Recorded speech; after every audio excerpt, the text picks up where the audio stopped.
ಮನುಷ್ಯನು ಅರಿಯಲೇಬೇಕಾದ ರಹಸ್ಯ. ಸಾವಿನಂಚಿನಲ್ಲೂ ರಾಜಾಜ್ಞೆ ಎಂದು ಹೊರಟಿತು. ಅದೇನೆಂದರೆ, ನನ್ನ ಎರಡೂ ಕೈಗಳನ್ನ ಶವದ ಪೆಟ್ಟಿಗೆಯಿಂದ ಹೊರಗೆ ಬಿಡ್ರಿ ಎಂದು. ಸುತ್ತಲೂ ಇದ್ದಂತಹ ಸೇನಾಧಿಪತಿ ಮತ್ತು ಸೈನಿಕರು ಆಶ್ಚರ್ಯಚಕಿತರಾಗಿ, ಇನ್ನೇನು ಲೋಕಕ್ಕೆ ವಿದಾಯ ಹೇಳಲಿರುವ ಚಕ್ರವರ್ತಿಯನ್ನೇ ದೃಷ್ಟಿಸುತ್ತಾ ಕಾರಣವೇನೆಂದು ಕೇಳಿದರು.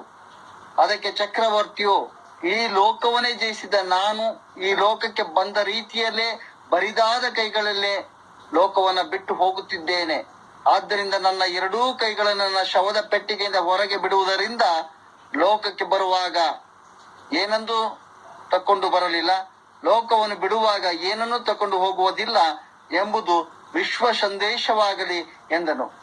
ಆ ಚಕ್ರವರ್ತಿಯ ಇಚ್ಛೆಯಂತೆಯೇ ಆತನ ಎರಡೂ ಕೈಗಳನ್ನ ಶವದ ಪೆಟ್ಟಿಗೆಯಿಂದ ಹೊರಗೆ ಬಿಟ್ಟು ಸಮಾಧಿ ಮಾಡಲಾಯಿತು. ಆ ಚಕ್ರವರ್ತಿ ಯಾರೆಂದರೆ, ಜಗತ್ತಿನೇ ಜಯಿಸಿದ ಗ್ರೀಕ್ ಸಾಮ್ರಾಜ್ಯದ ಮಹಾನ್ ಚಕ್ರವರ್ತಿ ಅಲೆಕ್ಸಾಂಡರ್. ಅಲೆಕ್ಸಾಂಡರ್ ಇಡೀ ಜಗತ್ತಿನ ಮೇಲೆ ಪ್ರಭುತ್ವ ಸಾಧಿಸಿದ್ದರೂ ತನ್ನ ಸಾವಿನೊಂದಿಗೆ ಏನನ್ನು ತೆಗೆದುಕೊಂಡು ಹೋಗಲಿಲ್ಲ. ಇಂದು ಯಾವ ಮನುಷ್ಯನೂ ಆತನಷ್ಟು ಜಗತ್ತಿನ ಮೇಲೆ ಪ್ರಭುತ್ವ ಸಾಧಿಸಿಲ್ಲ. ಆದರೂ ಅತ್ಯಲ್ಪ ಹಣ, ಆಸ್ತಿ, ಅಂತಸ್ತು, ಅಧಿಕಾರ, ಕೀರ್ತಿ ಮತ್ತು ಇತ್ಯಾದಿಗಳಿಗಾಗಿ ತನ್ನ ಇಡೀ ಜೀವನವನ್ನೇ ವ್ಯಯ ಮಾಡುವುದನ್ನು ನೋಡುತ್ತೇವೆ. ಇವೆಲ್ಲದರಿಂದ ಮನುಷ್ಯನು ತನ್ನ ಸಾವಿನೊಂದಿಗೆ ತೆಗೆದುಕೊಂಡು ಹೋಗುವುದಾದರೂ ಏನು? ಮನುಷ್ಯನು 3 ಅಂಶಗಳಿಂದ ಕೂಡಿರುತ್ತಾನೆ: ದೇಹ, ಆತ್ಮ ಮತ್ತು ಪ್ರಾಣ. ದೇಹ ಮತ್ತು ಆತ್ಮಗಳೆರಡು ಒಂದಾಗಿದ್ದಾಗ ಪ್ರಾಣವು ಅಸ್ತಿತ್ವದಲ್ಲಿರುತ್ತದೆ. ಅವೆರಡು ಬೇರೆ ಬೇರೆ ಆದಾಗ ಪ್ರಾಣವು ಇಲ್ಲದಂತಾಗುತ್ತದೆ. ಮನುಷ್ಯನು ಸಾವಿನೊಂದಿಗೆ ದೇಹವು ಅಳಿದು ಹೋಗುತ್ತದೆ, ಆದರೆ ಆತ್ಮ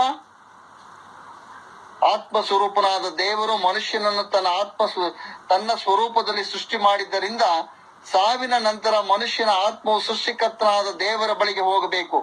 ಹಾಗೆ ಹೋಗಬೇಕಾದರೆ ಮನುಷ್ಯನ ಆತ್ಮವು ದೇವರಷ್ಟೇ ಪರಿಶುದ್ಧವಾಗಿರಬೇಕು.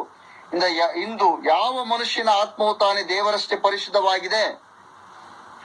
ಮನುಷ್ಯನ ದೇವರ ವಿರುದ್ಧವಾಗಿ ತಾನು ಮಾಡಿದ ಪಾಪಗಳ ದೆಸೆಯಿಂದ ಅಪರಿಶುದ್ಧನಾಗಿದ್ದಾನೆ. ಆದ್ದರಿಂದ ಮನುಷ್ಯನ ಆತ್ಮ ದೇವರ ಬಳಿಗೆ ಹೋಗಲು ಸಾಧ್ಯವಿಲ್ಲ. ಬದಲಾಗಿ ತಾನು ಮಾಡಿದ ಪಾಪಗಳಿಗಾಗಿ ದೇವರಿಂದ ಶಿಕ್ಷೆ ಹೊಂದಬೇಕಾಗುತ್ತದೆ. ಹಾಗಾದ್ರೆ ಒಬ್ಬ ಮನುಷ್ಯನ ಲೋಕವನ್ನೆಲ್ಲ ಸಂಪಾದಿಸಿ ತನ್ನ ಆತ್ಮ ನಷ್ಟಪಟ್ರೆ ಅವನಿಗೆ ಪ್ರಯೋಜನವೇನು? ಆದರೆ ಮನುಷ್ಯನ ಆತ್ಮಗಳು ಯಾವ ಮಾರ್ಗವೂ ಇಲ್ಲವೇ? ಹೌದು, ಒಂದೇ ಒಂದು ಮಾರ್ಗವಿದೆ. ಅದು ಯಾವುದೆಂದರೆ, ತಾನು ಸೃಷ್ಟಿಸಿದ ತನ್ನ ಮಕ್ಕಳು ತನ್ನ ಬಳಿಗೆ ಬರುವುದಕ್ಕಾಗಿ ಒಂದೇ ಒಂದು ಮಾರ್ಗವನ್ನು ಸಿದ್ಧಪಡಿಸಿದ್ದಾನೆ.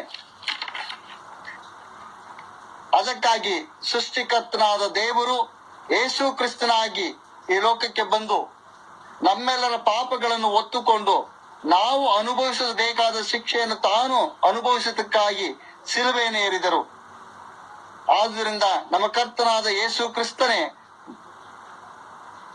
ನಿಜವಾದ ಮಾರ್ಗವಾಗಿದ್ದಾನೆ. ಪ್ರಿಯ ಸಹೋದರ ಮತ್ತು ಸಹೋದರಿಯರೇ, ನಾವು ಯೇಸು ಕ್ರಿಸ್ತ ಮೂಲಕ ಮತ್ತು ಆತನ ಮುಂದೆ ನಮ್ಮ ಪಾಪಗಳನ್ನು ಒಪ್ಪಿಕೊಳ್ಳುವುದರ ಮೂಲಕ ಆತನು ನಮ್ಮ ಪಾಪಗಳನ್ನು ಕ್ಷಮಿಸಿ ನಮ್ಮನ್ನು ಪರಿಶುದ್ಧರಾಗಿ ಮಾಡುತ್ತಾನೆ. ಆಗ ನಮ್ಮ ಆತ್ಮವು ಪರಿಶುದ್ಧ ದೇವರಾದ ಯೇಸು ಕ್ರಿಸ್ತನ ಬಳಿಗೆ ಹೋಗಲು ಸಾಧ್ಯವಾಗುತ್ತದೆ. ಪ್ರಿಯರೇ, ಹಿಂದೆ ನೀವು ನಿಮ್ಮ ಪಾಪಗಳಿಗಾಗಿ ಶಿಲುಬೆಯನ್ನೇರಿದ ಸೃಷ್ಟಿಕರ್ತನಾದ ಯೇಸು ಕ್ರಿಸ್ತನ ನಂಬುವಿರಾ? ನಿಮ್ಮ ಪಾಪಗಳ ಕ್ಷಮೆಯನ್ನು ಹೊಂದುವಿರಾ?